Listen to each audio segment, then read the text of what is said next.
அனைவருக்கும் வணக்கம். தொடர்ந்து ஆதரவளித்து வர அனைத்து அன்பு உள்ளங்களுக்கும் மிக்க நன்றி. மனோகர் ப்ரோ வணக்கம். வணக்கம் வணக்கம். என்ன கேபி முனுசாமி ரொம்ப புலம்பியிருக்காரு அண்ணன். அதிமுக வந்து இந்த வட்டம் வாழ்வா சாவா போராட்டம் மாதிரி இருக்குது. ஜெயிக்கலினா ஒரு மாறி ஆயிரும். எப்படியாவது நீங்க வந்து எல்லாம் வந்து மேல் பதவியில இருந்து நாங்கெல்லாம் வந்து சுகத்தை அனுபவிக்க முடியும்னு சொல்லி ரொம்ப கெஞ்சினதா கேள்விப்பட்டோம். கேபி முனுசாமி அதிமுகவுக்கு வாழ்வோ சாவோ அப்படின்றத விட கேபி முனுசாமிக்கு வாழ்வோ சாவோ அப்படிதான் எடுத்துக்கணும். எடப்பாடி பழனிசாமி செய்யற தப்புக்கு அனைத்துக்குமே முட்டு கொடுத்தார் கேபி முனுசாமி. இப்ப பல்வேறு தமிழகத்துல பல்வேறு அரசியல் கட்சிகள் உதயமான உடனே கேபி முனுசாமிக்கு மிகப்பெரிய பயத்தை வந்துருச்சு. அதிமுக தொண்டர்கள் எங்க போனாலும் ஒற்றுமை ஒற்றுமை ஒற்றுமைன்னு சொல்லி வலியுறுத்துற செய்தி வந்து கேபி முனுசாமி காதில் விழுந்திருக்குது. அதனால கேபி முனுசாமி வந்து இப்ப எடப்பாடி பழனிசாமி ஒரு பக்கம் விட்டுட்டார். எடப்பாடி பழனிசாமி அதிமுக பொதுச்செயலாளர் இருக்கிறது, அதிமுக அபகரிச்சார் அப்படிங்கிறது ஒரு பக்கம் இருந்தாலும் கேபி முனுசாமிக்கு இது வாழ்வா சாவுதான்.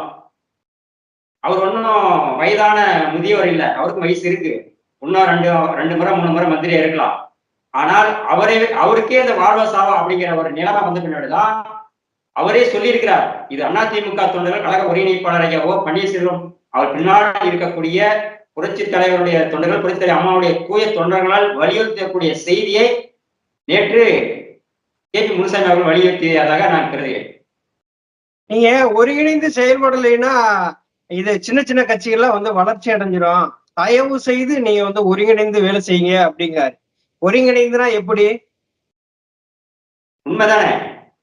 அதாவது அதிமுக வலுவா பலமா இல்லைன்னா ஒன்றிணைந்து செயல்பட முடியலைன்னா சிறு சிறு கட்சிகளும் தலை தூக்குறோம். இப்ப வந்து ஒரு கேபி முனுசாமிக்கு 60 வயசு ஆச்சுன்னா கீழே இருக்கிறவருக்கு ஒரு 40 வயசு, கேபி முனுசாமி 70 வயசு ஆகும்போது இன்னொருத்தருக்கு வந்து 50 வயசு ஆகும். அப்படி அதிமுக வீழ்ச்சியை நோக்கி போனா கீழே இருக்கக்கூடிய கட்சி வந்து வளர்ச்சி அடைந்து ஆட்சி ஆளக்கூடிய தகுதியை கொண்டு வந்துடும்.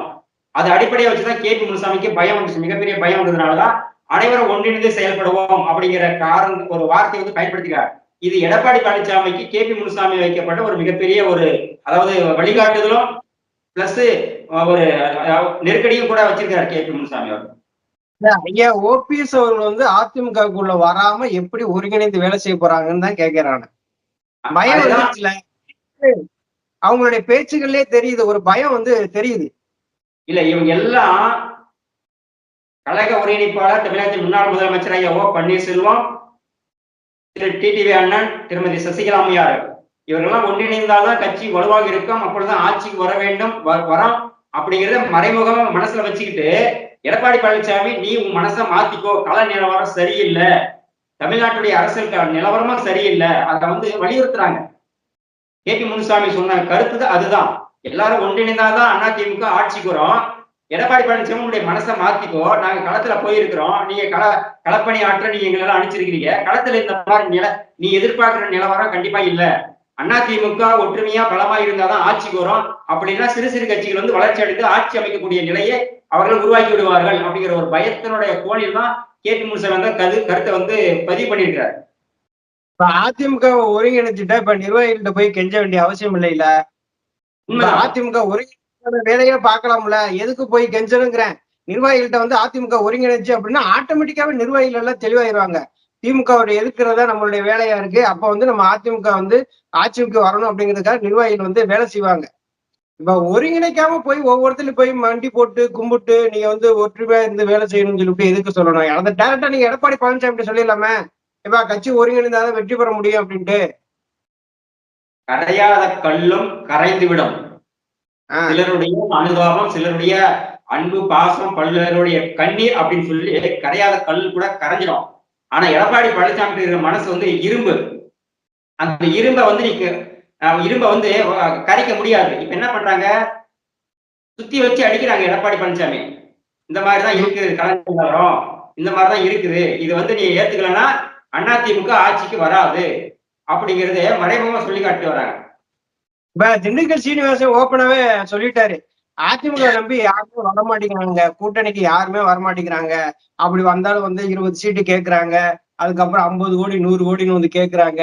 இதுல இருந்து திண்டுக்கல் சீனிவாசன் என்ன சொல்ல வர்றாரு அப்படின்னா, அதிமுக தலைமை சரியில்லைங்க, அதனால யாரும் கூட்டணிக்கு வரமாட்டேங்கிறாங்க, அதனால வந்து பல கோடிகள்லாம் வந்து கேட்கறாங்க அப்படின்னு சொல்லி தன்னைத்தானே ஒத்துக்கிறாரு. எடப்பாடி பழனிசாமி சரியில்லை அப்படிங்கிறத திண்டுக்கல் சீனிவாசன் அந்த கூட்டத்துல ஒத்துக்கிறாரு. 100% உண்மை. திண்டுக்கல் சீனிவாசன் அவர்கள் சொல்லியது என்னையும் தம்பி தங்கமணி அவர்களையும் அண்ணனுக்கு எடப்பாடி பழனிசாமி அனுப்பிச்சு வச்சார். கள நிலவரத்தை அறிந்து வர சொல்லி, இங்க கள நிலவரம் வந்து சிமெண்ட் தரையாக போடப்பட்டுள்ளது, இங்கு எதுவுமே செய்ய முடியாது. சிமெண்ட் தரை போடப்பட்டு விட்டது, எதுவுமே இங்க செய்ய முடியாது. பழனிசாமி இங்க பாரு, இதுதான் நடந்துட்டு இருக்குது. எல்லாமே இருக்கிறது பூரா தலைகள் தான். இங்க மேடையில உட்காந்துக்கிறது பூரா முன்னாள் அமைச்சர்கள் தான், முன்னாள் எம்பிகள் தான், முன்னாள் சட்டமன்ற உறுப்பினர், இன்னாள் சட்டமன்ற உறுப்பினர் தலைகள் மட்டுமே இங்க இருக்குது. ஆனால் முன்னாடி இருக்கக்கூடிய கள நிலவரத்தை பார்க்க வந்த தொண்டர்களே அவங்க படத்திலே காட்ட மாட்டேங்கிறாங்க. அங்க யாருமே இல்ல. அதை வலியுறுத்தி சொல்லிட்டு, நானும் தம்பி தங்கமணி அவர்களும் கள நிலவரத்தோட பார்த்துட்டு இருக்கும்போது, எல்லாம் பார்த்துட்டோம், அவ்வளவுதான், முடிஞ்சு போச்சு கதை, அவ்வளவுதான் அப்படிங்கிறது அவரே வந்து ஸ்டேட்மெண்டா கொடுக்குறாரு எடப்பாடி பழனிசாமி. இல்ல, அவர் தங்கமணி பேசும்போது அதான் சொல்ற, எப்பா தயவு செய்து நீங்க எல்லாம் ஒற்றுமையா இருங்க. நீங்க பாட்டுல ஒரு கூட்டம் போட்டு பேசிட்டீங்க, நான் பாட்டுல ஒரு மேடையில நின்று பேசிட்டு இருக்கீங்க, ஒருத்தருமே வந்து கண்டுக்கிற மாட்டேங்கிறீங்க அப்படின்னு சொல்லி மனுஷன் ரொம்ப வந்து புலம்பி இருந்திருக்காரு. ஒற்றுமையா வேலை செய்யுங்க, கருத்து வேறுபாடு இருந்தா நீங்க வந்து கலைஞ்சிட்டு ஒற்றுமையா வேலை செய்யுங்கன்னா, கள ஆய்வுகள் எல்லாம் போறாங்கல்ல, நிர்வாகிகளை எடப்பாடி பழனிசாமிக்கு எதிராக செயல்படுறாங்க. தங்கமணி அண்ணன் என்ன சொன்னார்? நாங்க வந்து கள நிலவரம் அறிஞ்சிட்டு இங்க கூட உங்களுக்கு ஆலோசனை பூத் கமிட்டி எப்படி அமைக்கிறது, வரக்கூடிய 2026 தேர்தலை வந்து எப்படி சந்திக்கிறது, அதற்காக உங்க பல்வேறு கருத்துக்கள் சொல்ல வந்திருக்கிறோம். இங்க ஒரு கூட்டம் நடக்குது அப்படின்னா அதுக்கு எதிர்ப்பு அங்க ஒரு கூட்டம் நடக்குது அப்படின்னா அவரே உண்மையான கருத்தை வந்து அந்த 6 பேர் எடப்பாடி பழனிசாமி கிட்ட சந்திச்சாங்க. சமூக ஊடகத்துல வந்து பல்வேறு கருத்துக்கள் சொல்லப்பட்டது. யூடியூப் சேனல்லாம் எடப்பாடி பழனிசாமிக்கு காதுக்கு கேட்கிற மாதிரி சொன்னாங்க. அவர் எதுவுமே கேட்கல. அந்த 6 பேருடைய அந்த உண்மையான அந்த செயல் தான், இங்க ஒரு கூட்டம் நடக்குது, அங்க ஒரு கூட்டம் நடக்குது, பாரப்பா பழனிசாமி, அங்க பாரு யாருமே நாங்க சொல்றதை காதுல வாங்குற இடத்துல இல்ல. இது இப்படியே இருந்தா கட்சி ஒற்றுமைப்படுத்தலைன்னா திரு அண்ணன் ஓபிஎஸ் அவர்களையும் திரு டிடிவி தினகரன் அவர்களையும் உள்ள கொண்டு வரலாம். அந்த மூத்த நிர்வாகிகள் சொல்லக்கூடிய கருத்து கொண்டு வரலாம், அதிமுக மீண்டும் ஆட்சிக்கு வராது. அப்படி அதை வலியுறுத்தும் வகையில் தான் திரு தங்கமணி அவர்கள் இங்க ஒரு கூட்டம் நடக்குதுன்னா அங்க ஒரு கூட்டம் நடக்குது அப்படின்னு சொல்லி தன்னுடைய ஆதங்கத்தை, தன் மன வருத்தத்தை மேடையிலேயே பேசியிருக்கிறார். இதுதான் எடப்பாடி பழனிசாமிக்கு சொல்ல வராங்க அவங்க எல்லாம் கருத்துக்களை. எடப்பாடி பழனிசாமி என்ன சொல்றாரு, பூத் ஏஜென்ட்களை போடுங்க, அதுக்கும் 40 வயசுக்கு கீழே உள்ள ஆட்களா வந்து கட்சிக்கு விசுவாசமா இருக்கிறவங்க, அதுவும் எனக்கு விசுவாசமாக இருக்கிறவங்களா பார்த்து பூத் ஏஜென்ட் போடுங்கன்னு சொல்றாருல. பூத் ஏஜென்ட் போடுறதுக்கு ஆளே இல்லையே. அவருக்கு விசுவாசம்லாம் ஒருத்தர் கூட கிடையாது. உலகத்துல தமிழ்நாட்டுல அதிமுகவுல எடப்பாடி பழனிசாமிக்குன்னு விசுவாசமா ஒரே ஒரு கிராமத்துல, நான் எடப்பாடியுடைய ஆட்கள், எடப்பாடி பழனிசாமி தான் முதலமைச்சரா வரணும், நான் போய் பூத்துல உட்காந்து திமுக பட்டண மக்கள் கட்சிக்காரர்கிட்ட சண்டை போட்டு ஓட்டு வாங்கிக்குவான் அப்படிங்கிற இடத்துல ஒருத்தர் கூட கிடையாது. ஒற்றுமை இல்லாம ஒரு பூத் வேலையே நடக்காது, அங்க ஓட்டு சேகரிப்பு நடக்காது. களத்துல மக்கள் பார்த்துட்டு இருக்கிறாங்க. ஒரு கிராமத்துல வந்து 600 ஓட்டு வாங்கி இருக்கக்கூடிய இடத்துல இந்த அதிமுக சார்பில் எத்தனை பேர் களத்துக்கு வந்திருக்காங்க, எத்தனை பேர் ஓட்டு வாங்க வந்திருக்காங்க, அதுல எத்தனை பேர் குறைஞ்சிருக்கிறாங்க கள நிலவரம் சொல்லுது. அவங்க எப்படி பூத் ஏஜென்ட் அமைச்சு ஓட்டு சேகரிக்க போறாங்க? ஐயா என்ன சொல்றாரு, நீங்க வந்து எனக்கு விசுவாசமா இருக்காதீங்க, கட்சிக்கு முதல்ல விசுவாசமா இருங்க அப்படிங்கிறாரு. எடப்பாடி பழனிசாமி என்ன சொல்றாரு, எனக்கு விசுவாசமா இருங்க, கட்சி எப்படி போனாலும் பரவாயில்லைங்க. ஐயா சொல்றது கட்சி விசுவாசமா இருந்தா களத்துல போயிட்டு அதிமுக ஆட்சிக்கு வரணும் ஓட்டு கேட்பாங்க. அதுதான் ஐயா சொல்றாரு. அதுதான் புரட்சித் தலைவர் கடைபிடிச்ச கொள்கை, அம்மா கடைபிடிச்ச கொள்கை. அதனாலதான் அதிமுக தொடர்ச்சியா 32 ஆண்டுகளுக்கு மேல வந்து அதிமுக ஆட்சியில் அமைஞ்சது. அதுதான் ஐயா வந்து எனக்கு விசுவாசமா யாரும் இருக்காதீங்க, அதிமுக வந்து இன்னைக்கு நான் தலைமையில் இருக்கா, நாளைக்கு வேற ஒருத்தர் வரலாம், அதனால இதுக்காக இன்னைக்கு விசுவாசம் இருக்காதீங்க, அதிமுக அப்படிங்கிற ஒரு இயக்கத்துக்காக நீங்க விசுவாசம் இருங்க. அப்பதான் அந்த இயக்கத்துக்காக நாம் வந்து பாடுபட்டு அந்த இயக்கத்தை வந்து ஆட்சியில உட்கார வைக்க முடியும். ஆட்சிக்கு வரக்கூடிய தலைமை வந்து ஒரு உண்மையான தலைவராக இருக்க முடியும். அந்த உண்மையான தலைவர் வந்து அதிமுக தொண்டர்கள் தேர்ந்தெடுக்கப்படக்கூடிய தலைவராக இருக்க முடியும். அப்ப அந்த தொண்டர்கள் வந்து தலைமைக்கு வரக்கூடியவங்க மாறிக்கிட்டே இருப்பாங்க.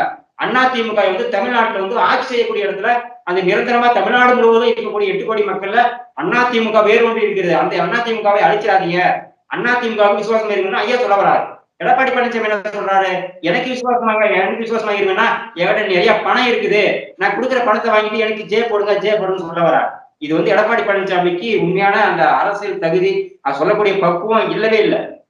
இப்ப திமுகன்னு பாத்தீங்கன்னா மக்கள் செல்வாக்கோடு ஒரு ஆதரவோடு இந்த ஆட்சி நடக்குதா அப்படிங்கிறா இல்ல. அவங்க கொடுத்த தேர்தல் வாக்குறுதி எல்லாம் பாத்தீங்கன்னா இப்ப காத்துல பறக்க விட்டது மாதிரிதான் இருக்கு. அந்த திமுக அரசு மீது வந்து மக்கள் வந்து மிகப்பெரிய அளவுல அதிருப்தியில இருக்காங்க. அந்த அதிருப்தி வாக்கு வந்து நம்ம அறுவடை செய்யணுமே, நம்ம கட்சி வந்து ஒருங்கிணைந்து நம்ம வந்து ஆட்சிக்கு வரணுமே, அம்மாவுடைய ஆட்சியை கொண்டு வரணுமே அப்படிங்கிற எண்ணம் எடப்பாடி பழனிசாமிக்கு ஒரு துளி கூட இல்லைங்கிறதா தெரியுது. ஆமா. அதாவது தமிழ்நாட்டுல திமுக மேல அரசு ஊழியர்கள் இருந்து தமிழ்நாட்டு மக்கள் பூராமே மிகப்பெரிய அதிருப்தியில் இருக்கிறாங்க. அதுக்கு அண்ணா திமுக வலுவான கட்டமைப்போட ஒற்றுமையா இருந்தா அண்ணா திமுக ஆட்சிக்கு வரும். ஆனா எடப்பாடி பழனிசாமி ஒரு நப்பாசிரியர் என்ன நினைக்கிறாரு, திமுக மேல தமிழ்நாட்டு மக்கள் வந்து அதிருப்தியில் இருக்கிறாங்க, எதிர்ப்பு இருக்கிறாங்க, அந்த வாக்கு வங்கி நாம இழுத்துடலாம்னு நினைக்கிறாரு. அப்படிலாம் நடக்கவே நடக்காது. நான் முன்னே சொன்ன மாதிரி ஒரு கிராமத்துல ஒரு வாக்கு வங்கி இருக்குதுன்னா அந்த வாக்கு வங்கி சேகரிக்கிறது பல்வேறு சமூகம் தரப்பட்ட அந்த எல்லா அதிமுக ஒன்றிணைந்து போய் வாக்கு சேகரிக்கும் போது அந்த வாக்கு வந்து அதிமுக வந்துடும். எல்லாமே ஒரு குறிப்பிட்ட சமுதாயம் வந்து போய் மக்கள்கிட்ட ஓட்டு கேட்கலாம், யார் இவங்க வரலன்ற கேள்வி வந்துடும். அப்ப அந்த ஓட்டு யாருக்கு போடணும்? ஏற்கனவே இந்த இயக்கம் வந்து இப்படி சின்னாபனமா இருக்குது, இதை தாண்டி அந்த கட்சி எவ்வளவு பரவாயில்ல, அப்படி திரும்ப அவன் ஊழல் பண்ணாலும் பரவாயில்ல, மக்களுக்கு நல்லது கெட்டது பண்ணாலும் அவன் ஒற்றுமையா இருக்கிறான், அவன் தான் ஓட்டு போட இடத்துக்கு மக்கள் போயிடுவாங்க. இது வந்து எடப்பாடி பழனிசாமி தப்பா புரிஞ்சுக்கிட்டு தப்பான ஒரு கருத்துல வந்து அதிமுக தொடர் மத்தியில பரப்பிட்டு வர்றாரு. இது மிகப்பெரிய வண்டையா கண்டிக்கத்தக்க செயல். இப்ப தங்கமணி என்ன சொல்றாரு, அதிமுக ஒன்றிணையாவிட்டால் நாம வந்து எதிர்கட்சி தாங்காரு. KP முனுசாமி என்ன சொல்றாரு, அதிமுகவுக்கு இது வாழ்வா சால்வா போராட்டம் அப்படிங்காரு.